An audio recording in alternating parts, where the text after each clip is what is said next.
you gotta do is read a book. Open up the cover and take a look. Hi, boys and girls. My name is Joann Wallace, and I'm here to read a book for you today. The book I chose is Lilly's Purple Plastic Purse, and it's written by Henkes.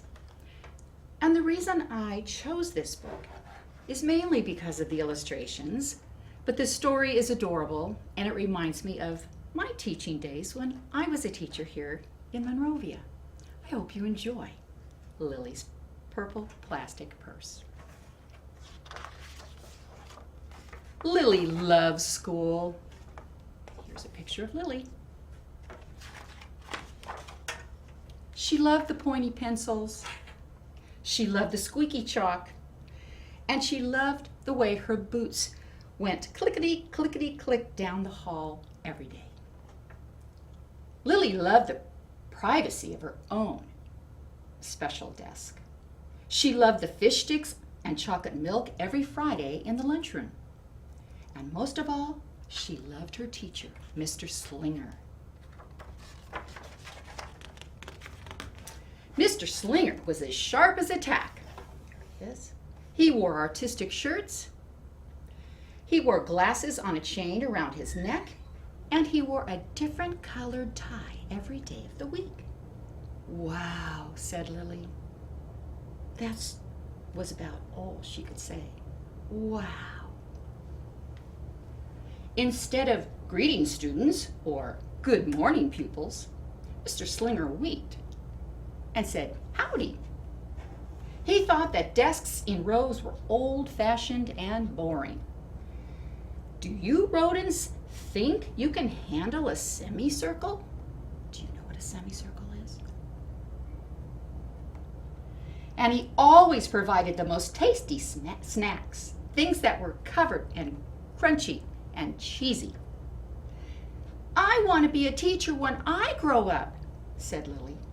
Me too, said her friends Chester and Wilson and Vincent.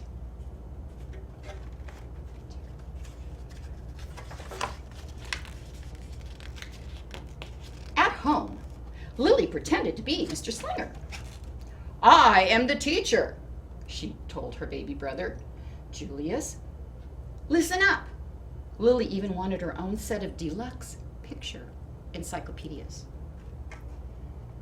What's with Lilly? Asked her mother.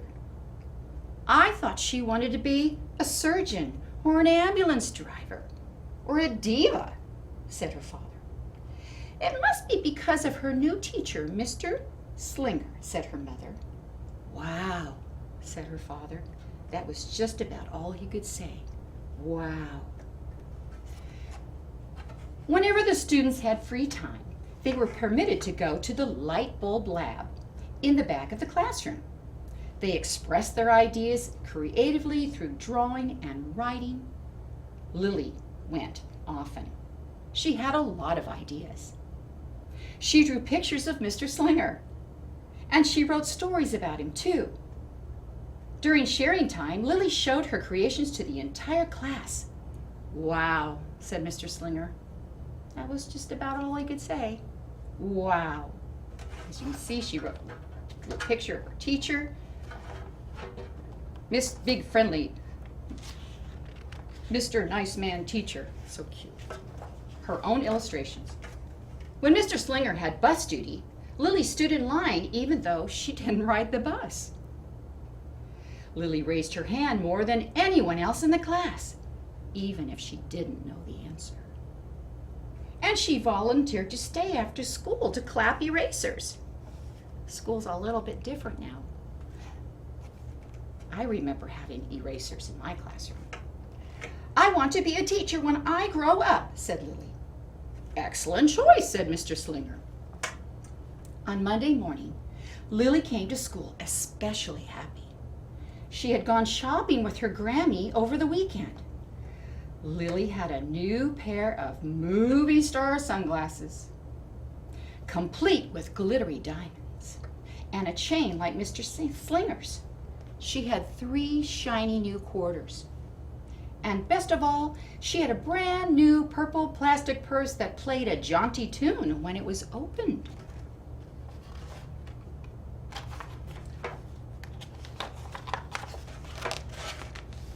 Lily wanted to show everyone.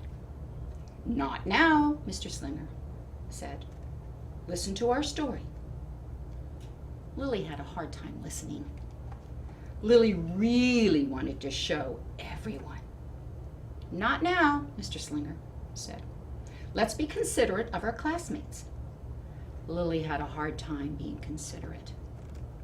Lily really wanted to show everyone. "Not now," said Mr. Slinger. "Wait until recess or sharing time."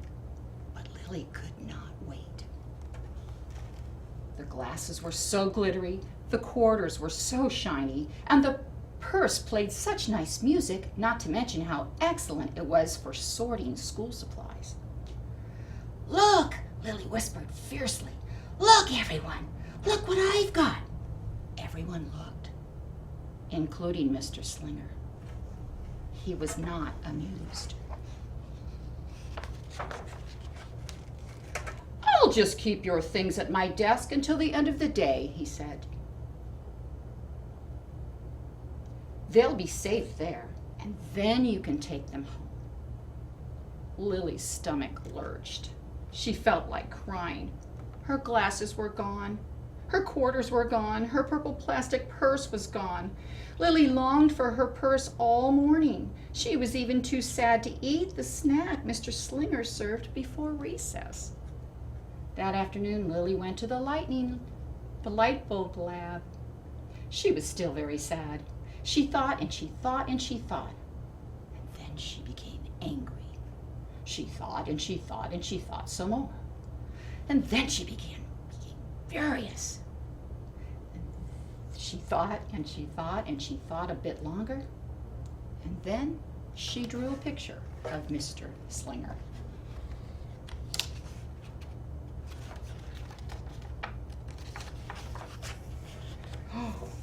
Oh no, that's a big picture of Mr. Slinger. Big, fat, mean Mr. Stealing Teacher. Oh. Right before the last bell rang, Lily sneaked the drawing into Mr. Slinger's book bag. When all the students were buttoned and zipped and snapped and tied and ready to go home, Mr. Slinger strode over to Lily and gave her purple plastic purse back. "It's a beautiful purse," said Mr. Slinger. "Your quarters are nice and jingly, and those glasses are absolutely fabulous. You may bring them back to school as long as you don't disturb the rest of the class." "I do not want to be a teacher when I grow up," Lily said, and she marched out of the classroom. A little upset over that incident, isn't she? On the way home, Lily opened her purse. Her glasses and quarters were inside. And so was a note from Mr. Slinger. It said, "Today was a difficult day. Tomorrow will be better." There was also a small bag of tasty snacks at the bottom of the purse. Lily's stomach lurched. She felt like crying. She felt simply awful. Lily ran all the way home and told her mother and father. Instead of watching her favorite cartoons, Lily decided to sit in the uncooperative chair. And she has little sayings here. "I'll stay here a million years for Mr. Slinger." She's got some tears and she's probably thinking about what she did that day. "Why does everything happen to me?" she's thinking. Now she's counting 1001, 1002, 1099. Uh-oh. What do you suppose she's going to do? That night, Lily drew a new picture of Mr. Slinger and wrote a story about him. Here's what it says. Lily was really sorry, so everyone forgave her. Even her parents, even her stinky little brother, and especially incredible teacher. And then the sun shined its smiley face down on everyone and everything, even the bugs and the worms. The end. So she has a nice picture all written, drawn. for her teacher. Lily's mother wrote a note, and Lily's father baked some tasty snacks for Lily to bring to school the next day. "I think Mr. Slinger will understand," said Lily's mother. "I know he will," said Lily's father. The next morning, Lily got to school early. "These are for you," Lily said to Mr. Slinger, "because I'm really sorry."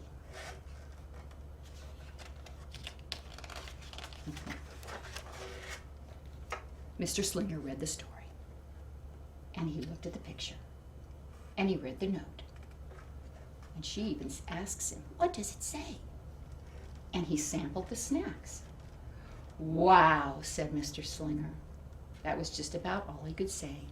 Wow. "What do you think we should do with this?" as he's holding up the note, asked Mr. Slinger. The bad picture is really.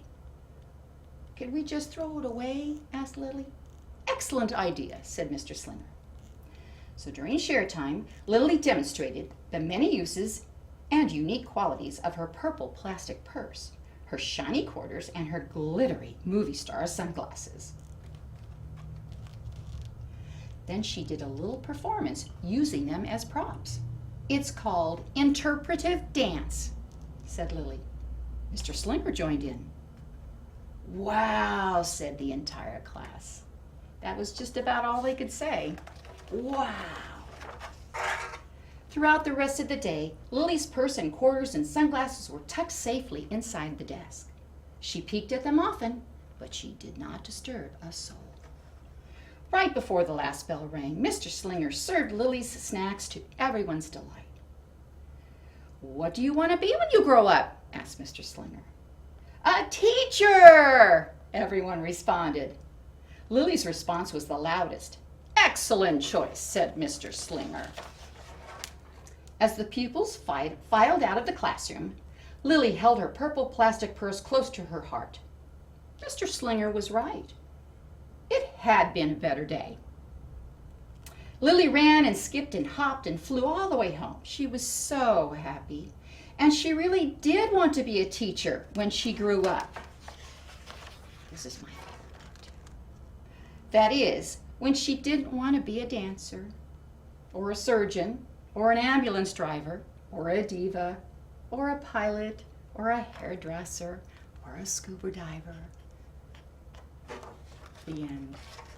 I wonder what Lily will grow up to be. Thank you for letting me read this book to you, boys and girls, and I hope you continue reading and read all that you can. Thank you.